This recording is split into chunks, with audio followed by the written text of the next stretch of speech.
Hey, from Monday, June 15th, 2020, this is the Pro and the Con Show, and I am your host, Michael James Ott. Welcome to the show, as always. Welcome. So, purpose of the show is encouraging all of us to be better citizens. That means we've got to get involved, and we've got to ferret out the truth, the pro and the con, the good and the bad, the for and against. Now, I mentioned in the last show, and I've mentioned over the course of time, multiple shows, this whole idea of eating a bowl of ice cream is a pro and a con, good and bad, for and against. There are pros and cons to eating ice cream. So some of the pros are, wow, tastes great, very filling, fulfilling, can be even, can be kind of even emotionally satisfying sometimes. I love ice cream, especially if which my father started me doing this. You take vanilla ice cream and you dump on a bunch of chocolate syrup, and then you mix it. So it's kind of this smooth, semi-melted mixture. And oh, geez, that's good. But the con is, and hey, if I could eat ice cream all the time, I probably would. And there's certainly something to be said for eating ice cream on a fairly regular basis. I remember seeing an interview with a woman at the time. She was, I think she was the oldest person on the planet or something like that, but don't quote me on that, but I think she was. And they were interviewing her, and they were talking to her because she just had a birthday, and it was her 110th birthday or something. And they said, wow, 110 years old, and, you've lived your life, and you've seen all these things, whatever. You have any regrets? And she said, looking back, I should have eaten more ice cream. So, ice cream has some definite positives from the standpoint of, again, fulfilling certain desires and stuff like that. The negative is that it's full of calories, and fat and sugar, and really not nutrition. There's not a lot of proteins and definitely not a lot of vitamins or anything like that, and so it's really very bad for health to eat more than ice cream in moderation. So maybe a bowl a week or something like that.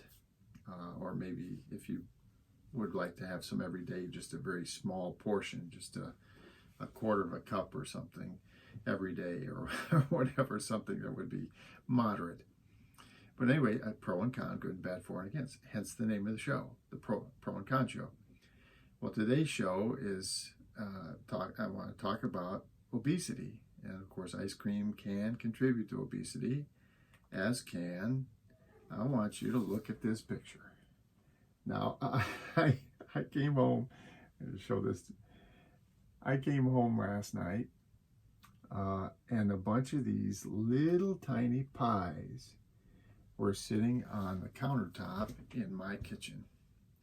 Now, I had no idea that these things existed, but some of my wife's family is staying with us at the moment, and they said, oh yeah, we get these all the time, they're great. So these little pies are 30, 40, 50 cents, little tiny pies, and they said, oh, they're great. So I'm looking here, there's a blueberry pie, apple pie, chocolate cake, cherry pie, cinnamon cake. And it's this kind of stuff. Our society, capitalism, has done its job. It is delivering things that we want when we want them. So these little servings, packaged, guaranteed, fresh, available to us, at the checkout line at the grocery store, at the convenience stores, whatever. There it is. There it is. Our nation is full of stuff like that. Potato chips, candy bars, Rice Krispie bars, the list goes on and on and on. And we also have all these fast food chains which will serve us anything: pulled pork, hamburgers, chicken sandwiches, just the list goes on and on and on. French fries, bang. Okay, we can get all this stuff at a moment's notice. And in fact, relative to good food that's good for you, this stuff is cheap. So here you go. Here's how many boxes? 1, 2, 3, 4, 5 boxes.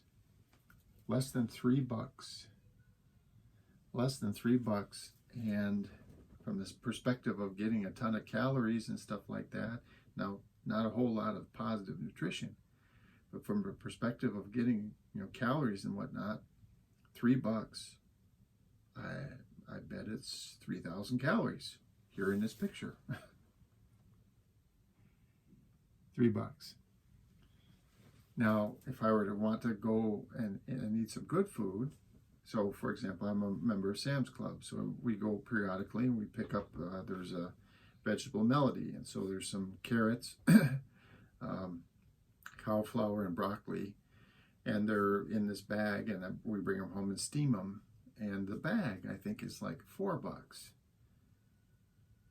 And that's good food. That's fresh vegetables, and all of us should be eating a ton of that stuff.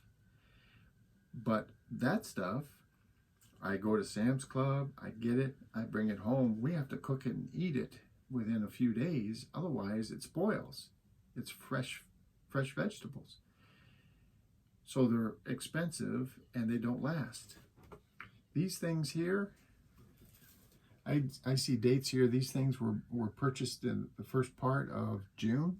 I see dates here, June 22nd. Okay, so these things will stay good, stay edible for weeks. So they're cheap and they stay edible for weeks. And so the problem that we have, okay, as a nation, is we have to step back and say, okay, what are we doing to ourselves? Because, folks, all that fat and everything, the issues that we have because of the obesity, you are what you eat.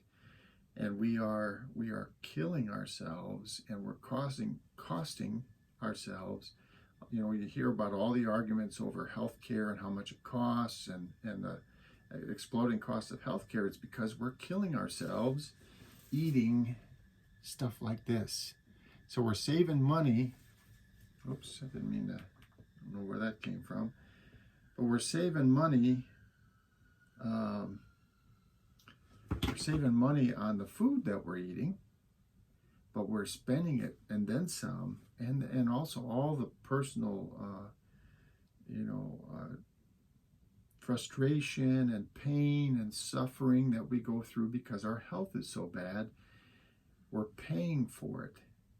Okay, there's a $1 trillion industry or multi-trillion-dollar industry, the healthcare industry, and a huge part of it, 80%, I don't know, it's a huge number. A big part of our spending on that is because we're eating this stuff and not taking care of ourselves.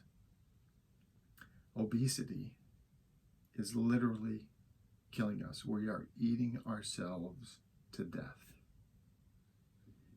So what do we need to do? Well, we need to take a step back, and as I've said, we need to have a right and proper public discourse, just like the last show, and talk about it. Talk about how we ended up where we are. Why are we where we are? What is the information? Where are we? Okay? And get various people in there. And yes, have the fast food people come in and talk to us, and have, doctors and nutritionists and biologists and whoever talk to us about the pros and the cons, the good and the bad, the for and against. Okay? And then we'll look at, okay, here's what we like, here's what we don't like. So what we like is food's fairly cheap and it has a good shelf life. What we don't like is It's killing us. Eating it is killing us.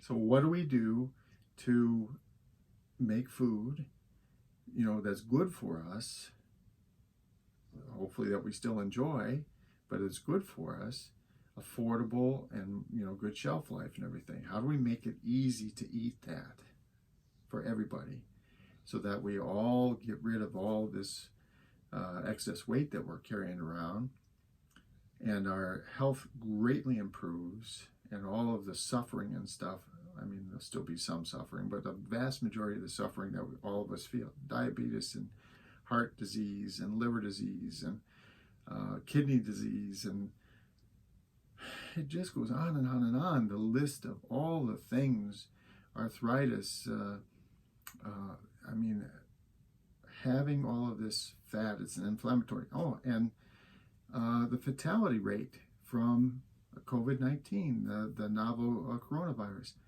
all of it, all of it, all of it, all of it, all of it, all of it, tied to gaining a bunch of weight, eating this kind of stuff. We have to make a change. We have to do it. Obesity is our enemy. Not the people that are obese. It's how we're getting there. We need to fix it. All of us as individuals, we need to help each other, hand in hand, arm in arm. Let's go. Let's figure this out. Have a national discourse. Talk about pro and con, good and bad, for and against. Figure out what we want to do, and then do it for a few years and see how it's working. That's how we solve our problems. That's how we solve the problem of obesity. So for the Pro and Con show for Monday, June 15th, 2020, I'm Michael James Ott. Until the next show, bye for now.